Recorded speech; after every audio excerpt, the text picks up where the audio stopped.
આ વર્ષે રાજ્યમાં સારો વરસાદ રહેશે, આ આગાહી કરી છે અંબાલાલ પટેલે. ગુજરાતવાસીઓ માટે સારા સમાચાર અંબાલાલ પટેલે આપ્યા છે. આ વર્ષે રાજ્યમાં કેવો વરસાદ પડશે તે અંગે અંબાલાલ પટેલે મોટી આગાહી કરી છે. હવામાન નિષ્ણાતના મતે 24 મેથી 4 જૂન વચ્ચે પ્રી મોન્સૂન એક્ટિવિટી જોવા મળશે, જ્યારે રાજ્યમાં 8 થી 15 જૂન વચ્ચે ચોમાસું વિધિવત રીતે બેસી જવાની વાત કરી છે. જૂનની શરૂઆતમાં અરબ સાગરમાં હલચલ જોવા મળશે.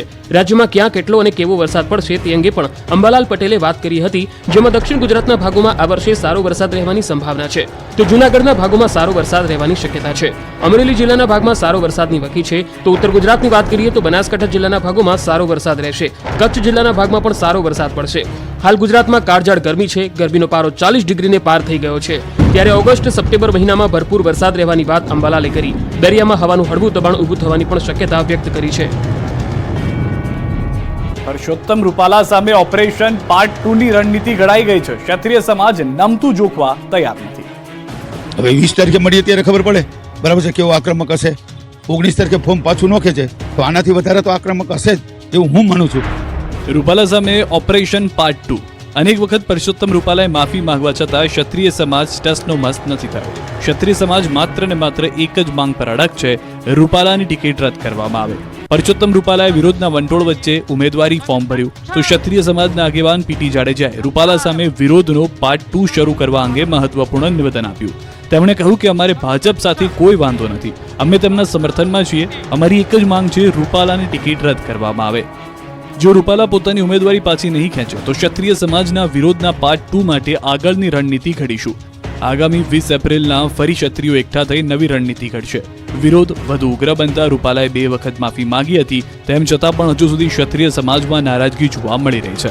ઉમેદવારી નોંધાવતા પહેલા રૂપાલાએ એક સંબોધન કર્યું હતું, જેમાં તેમણે ક્ષત્રિયોને અપીલ કરતા કહ્યું હતું કે આજે જે ક્ષત્રિય આગેવાનોએ સમર્થન આપ્યું છે એ તમામનો આભાર. હું તમામ ક્ષત્રિયોને પણ નમ્રતાપૂર્વક વિનંતી કરું છું કે તમે પણ દેશના હિત માટે ભાજપ સાથે જોડાઓ. પરસોત્તમ રૂપાલાએ ફોર્મ ભરતા હવે ક્ષત્રિયોએ તલવાર ખેંચી છે અને નવા યુદ્ધના મંડાણ કર્યા છે. અડધી રાત્રે થયેલી બેઠકમાં ઉકેલ ન આવતા અને રૂપાલાએ રાજકોટથી ફોર્મ ભરી દેતા હવે ક્ષત્રિયોએ આંદોલનના બીજા તબક્કાના કાર્યક્રમની જાહેરાત કરી દીધી છે. 19 એપ્રિલે ગુજરાત રાજ્યની સંગઠનોની તમામ સમિતિ આવશે, જેમાં આગામી રણનીતિ નક્કી કરવામાં આવશે. ક્ષત્રિયોએ જ્યાં ભાજપની રેલી કે અન્ય કોઈ કાર્યક્રમ થશે તેનો કાયદાની મર્યાદામાં રહીને વિરોધ કરવાની જાહેરાત કરી છે. સંકલન સમિતિએ કહ્યું કે અમારી માંગણી હતી રૂપાલાને હટાવો, પણ ભાજપે અમારી એ વાત ન માની હોવાનું લાગી રહ્યું છે. આ આંદોલન સ્વયંભૂ છે, કોઈ નેતા નથી. લોકો સ્વયંભૂ રીતે આંદોલનમાં જોડાઈ રહ્યા છે. તેમણે કહ્યું કે અમે યુદ્ધ જીતવાના જ છીએ.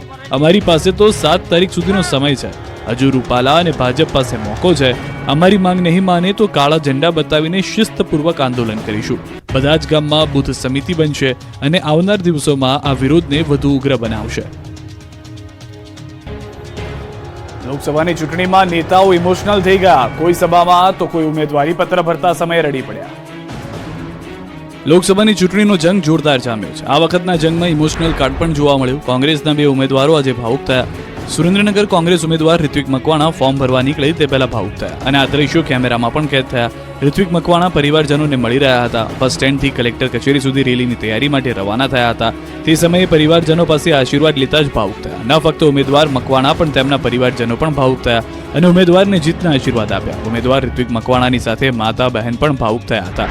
તો આ તરફ સાબરકાંઠાના કોંગ્રેસના લોકસભા ઉમેદવાર પણ ભાવુક થયા. તુષાર ચૌધરી ચૂંટણી સભામાં સ્ટેજ પર જ રડી પડ્યા. ગેનીબેન ઠાકોરે સ્ટેજ પરથી ઉમેદવારના પિતાને યાદ કરતા જ નેતાના આંખમાંથી આંસુ સરી પડ્યા. પિતા અમરસિંહ ચૌધરીને યાદ કરી તુષાર ચૌધરી રડતા નજરે પડ્યા. ઉમેદવાર ફોર્મ ભરતા પહેલા તુષારભાઈ રડી પડ્યા. તો સોમવારે ખુદ બનાસકાંઠા કોંગ્રેસ ઉમેદવાર ગેનીબેન ઠાકોર રડ્યા હતા. ગેનીબેન ઠાકોરે ફોર્મ ભરતા પહેલા પાલનપુરના ચડોતરમાં સભા સંબોધી હતી, ત્યારે ગેનીબેન ચાલુ સભામાં સંબોધન સમયે જ રડી પડ્યા. તેમણે કહ્યું કે પ્રચારમાં જાઉં છું ત્યારે લોકોને જે રીતે ઉત્સાહ છે તે મારા પર ઋણ છે. આમ નેતાઓને ઇમોશનલ ડ્રામા મતદાન કરવા કેટલો ખેંચી લાવે છે તે જોવું રહ્યું.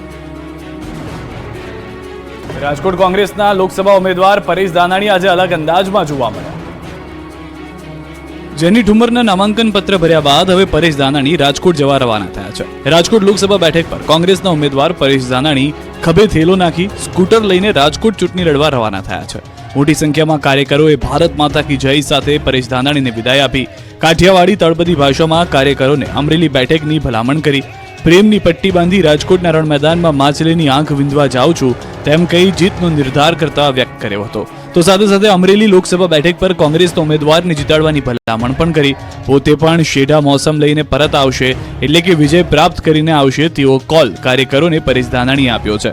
પરેશ ધાનાણીનો ચૂંટણીને લઈને અનોખો અંદાજ લોકોને પણ વધુ પસંદ આવી રહ્યો છે. પછી તે જેનીબેન ઠુંબરના ટ્રેક્ટરમાં આગળ બેસવાનું હોય કે એક્ટિવા લઈ રાજકોટ જવાની વાત હોય. કોંગ્રેસના લોકસભાના ઉમેદવાર ખોડલધામ પહોંચ્યા. પરેશ ધાનાણી, જેનીબેન ઠુમ્મર, હીરાભાઈ જોટવા ખોડલધામ પહોંચી માં ખોડલના દર્શન કર્યા. તેઓની સાથે મોટી સંખ્યામાં કાર્યકરો પણ જોડાયા હતા.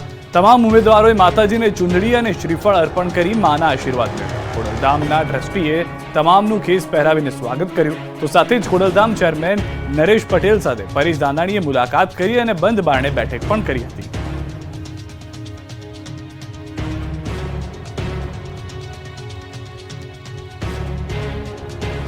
ભાજપના પૂર્વ ધારાસભ્ય જીતુ વાઘાણીએ આપના નેતાની પીઠ થપથપાવી. કહેવાય છે કે રાજનીતિમાં કોઈ દોસ્ત નહીં અને કોઈ દુશ્મન નહીં. હા, પણ ચૂંટણીના જંગમાં એકબીજા પર પ્રહાર કરવાનો મોકો નેતાઓ ચૂકતા નથી. ભાવનગર લોકસભા બેઠક પર આજે ભાજપ અને ઇન્ડિયા ગઠબંધનના ઉમેદવારોએ ફોર્મ ભર્યા. ભાજપ અને ઇન્ડિયા ગઠબંધનના ઉમેદવાર અને ટેકેદારો કલેક્ટર કચેરી પર ભેગા થઈ ગયા. આ સમયે ભાવનગરના પશ્ચિમના ધારાસભ્ય જીતુ વાઘાણીએ કારમાં સવાર પંજાબના મુખ્યમંત્રી ભગવત માન અને ભાવનગર આપના ઉમેદવાર ઉમેશ મકવાણા સાથે મુલાકાત કરી. ભગવત માન સાથે હાથ મિલાવ્યા બાદ જીતુ વાઘાણીએ ઉમેશ મકવાણાની પીઠ થપથપાવી હતી. ગોધરાની તુલસી સોસાયટીના રહીશોએ પોતાની સોસાયટીમાં નેતાઓને ન આવવા બેનરો લગાવ્યા છે.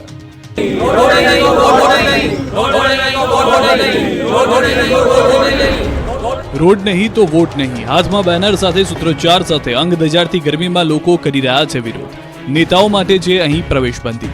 જી હા, એક તરફ ચૂંટણીની તડામાર તૈયારીઓ ચાલી રહી છે, ત્યારે બીજી તરફ કેટલાક વિસ્તારોમાં ચૂંટણી બહિષ્કારની ચીમકી ઉઠી છે. વિરોધ કરી રહેલા લોકો ગોધરામાં જાફરાબાદ વિસ્તારના તુલસી સોસાયટીના રહીશો છે, જેમનું કહેવું છે કે છેલ્લા 15 વર્ષથી તેઓ પ્રાથમિક સુવિધાના અભાવે હાલાકી ભોગવી રહ્યા છે. રોડ, પાણી, લાઇટ અને ગટર જેવી સુવિધા માટે અનેક રજૂઆતો કરી ચૂક્યા છે. જે રોડ છે તે ચોમાસા દરમિયાન બંધ થઈ જાય છે કારણ કે કોતરોમાં વરસાદી પાણી ભરાઈ જાય છે. આ તમામ સમસ્યાઓના નિરાકરણ માટે ગ્રામ પંચાયતથી માંડી સરકારના સ્વાગત કક્ષ સુધી રજૂઆતો કરવામાં આવી છે. એવી જ રીતે ચૂંટાયેલા પ્રતિનિધિઓને પણ જાણ કરી હોવા છતાં આજ દિન સુધી કોઈ નિરાકરણ આવ્યું નથી. આખરે રહીશોએ મતદાન બહિષ્કારની ચીમકી ઉચ્ચારી છે. પોતાની માંગણી પૂર્ણ નહીં થાય ત્યાં સુધી રોડ નહીં તો વોટ નહીંના નિર્ણય ઉપર અડગ રહેવાનું નક્કી કરાયું છે. સલમાન ખાનના ઘર બહાર ફાયરિંગ કરી ફરાર થયેલા 2 આરોપીને ક્રાઇમ બ્રાન્ચે ભુજથી ઝડપી પાડ્યા છે. સલમાન ખાનના ઘર પર ફાયરિંગ કેસમાં મોટો ખુલાસો થયો છે. ફાયરિંગ કેસના 2 આરોપીઓને ભુજથી ઝડપી લેવામાં આવ્યા. મુંબઈ ક્રાઇમ બ્રાન્ચે બંને આરોપીઓને ભુજથી પકડ્યા. વિકી ગુપ્તા અને સૂરજ પાલ નામના 2 આરોપી ભુજમાં માતાના મઢ પાસેથી ઝડપાયા. ક્રાઇમ બ્રાન્ચે બંને આરોપીઓને લઈ મુંબઈ રવાના થઈ. પોલીસ તપાસ મુજબ બંને આરોપીઓ મુંબઈથી કચ્છ બાય રોડ આવ્યા હતા. તેઓને આશંકા હતી કે મુંબઈ પોલીસ તેઓને શોધવા યુપી જશે અને તેઓ ગુજરાત પહોંચી માતાના મઢ પાસે તેમના સંબંધીના ઘરે રોકાયા હતા. બંને આરોપીઓ લોરેન્સ બિશ્નોઈ ગેંગના હોવાનું સામે આવ્યું. પોતાની ઓળખ છુપાવવા માટે બંને હેરકટ અને શેવિંગ પણ કરાવ્યું. એન્કાઉન્ટર સ્પેશિયાલિસ્ટ દયા નાયકની ટીમે બંને શૂટર્સને શોધી કાઢ્યા. શૂટર વિકી ગુપ્તાએ સલમાનના ઘર પર ફાયરિંગ કર્યું હતું, જ્યારે આરોપી સૂરજ પાલે બાઇક ચલાવી હતી. બંને આરોપીઓને મુંબઈની કિલ્લા કોર્ટમાં રજૂ કરાશે. પોલીસે કલમ્બોલો પનવેલના જે ઘરમાં બંને આરોપીઓ 22 દિવસ રોકાયા હતા તે ઘર માલિકની પણ ધરપકડ કરી. ફાયરિંગ કેસમાં જે બાઇકનો ઉપયોગ કરવામાં આવ્યો હતો એ બાઇક પણ કબજે લેવાઈ છે. દ્વારકાના દરિયા કિનારેથી મળી આવ્યું લાખોની કિંમતનું ચરસ. દ્વારકાના દરિયાકાંઠેથી ફરી લાખોના નશાનો કારોબાર ઝડપાયો છે. એસઓજીએ પ્લાસ્ટિકના પારદર્શક બોક્સમાંથી 44.85 લાખનો બિનવારસી ચરસનો જથ્થો ઝડપ્યો છે.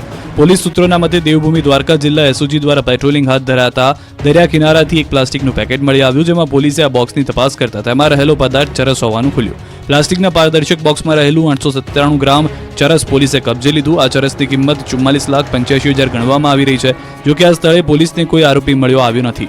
આ અંગે પ્રાથમિક તપાસમાં કોઈ શખ્સ દ્વારા આ ચરસનો જથ્થો મંગાવી અને પોલીસના ચેકિંગ દરમિયાન હેરાફેરી કરતા પકડાઈ જવાના બીકે ફેંક્યો હોવાની આશંકા છે. આ પ્રકરણમાં સંડોવાયેલા શખ્સો સામે કાયદેસરની કાર્યવાહી એસઓજીએ હાથ ધરી છે.